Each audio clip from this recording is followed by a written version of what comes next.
ท่านปริญญาเอกอรุณไสยสุนทรราชเลขาพรรคแขวงจำปาสักพร้อมด้วยคณะนำของแขวงได้นำพาเขาร่วมกิจกรรมเก็บขี้เหงื่อภายใต้โครงการมื้อละถุง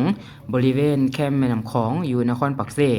โดยมีการเข้าร่วมของกลุ่มภรรยาการนำแขวงบรรดานักธุรกิจและอาสาสมัครจิตอาสาของโครงการมื้อละถุงได้พร้อมใจกันออกแห่งเฮ็ดอนามัยเก็บขี้เหงื่อและจัดระเบียบพื้นที่สาธารณะเพื่อสร้างให้นครปักเซมีความสะอาดสวยงามและน่าอยู่น่าเที่ยวชมหลายขึ้นซึ่งกิจกรรมในครั้งนี้นอกจากจะเป็นการร่วมมือรักษาอนามัยและใส่ใจสิ่งแวดล้อมแล้วยังเป็นการกักเก็บความพร้อมต้อนรับนักท่องเที่ยวที่จะเดินทางมาท่องเที่ยวในเทศกาลบุญปีแม่ลาวพศ2569ที่กำลังจะมาถึงให้นครปักเซมีภาพลักษณ์ที่ดีเพื่อดึงดูดนักท่องเที่ยวพร้อมกันนี้การจัดกิจกรรมดังกล่าวยังเป็นการสืบต่อรักษาชื่อเสียงของนครปักเซหลังจากได้รับรางวัลมาตรฐานเมืองท่องเที่ยวสะอาดอาเซียนประจำปี 2026 หาปี 2028 เป็นสมัยที่ 2 ติดต่อกัน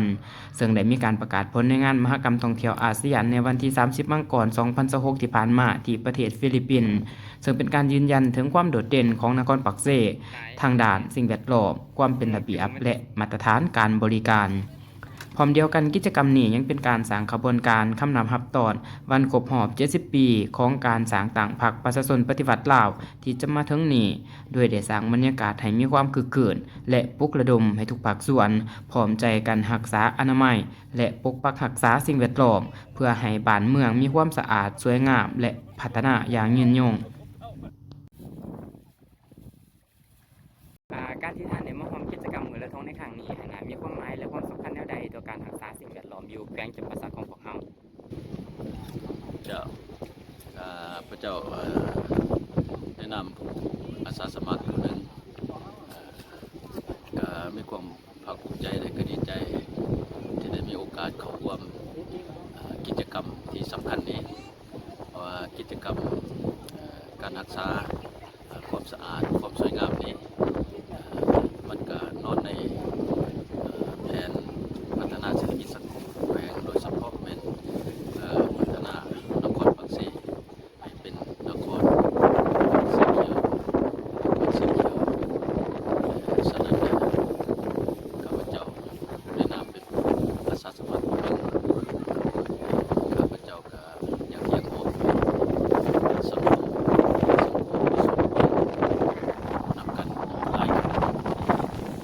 ให้สังคมมีสติในการรักษาความสะอาดความสวยงามเริ่มจากแต่ละครอบครัวเป็นต้นมาให้มันสะอาดบ้านก็ให้สะอาดบ้านก็ให้สะอาดจากนั้นสำนักงานองค์การก็ให้มีความสะอาดสวยงามบนสาธารณะก็ให้มันมีความสะอาดสวยงามฉะนั้นสำคัญทุกคนทุกภาคส่วนต้องมีส่วนร่วมนำกัน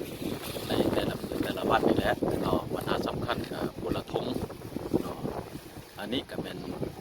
กิจกรรมหนึ่งที่สำคัญข้าพเจ้าก็อยากมองให้ตัวสังคมนะปลุกระดมเข้าร่วมในกิจกรรมนี้ให้หลายขึ้นที่จะหลายเนาะเพื่อเฮ็ดให้แขวงจำปาสักและโดยรวมเนาะเป็นแขวงที่น่าอยู่น่าเที่ยวชมและก็เป็นแขวงที่มีความสิวิไลซ์เพื่อจุดประสงค์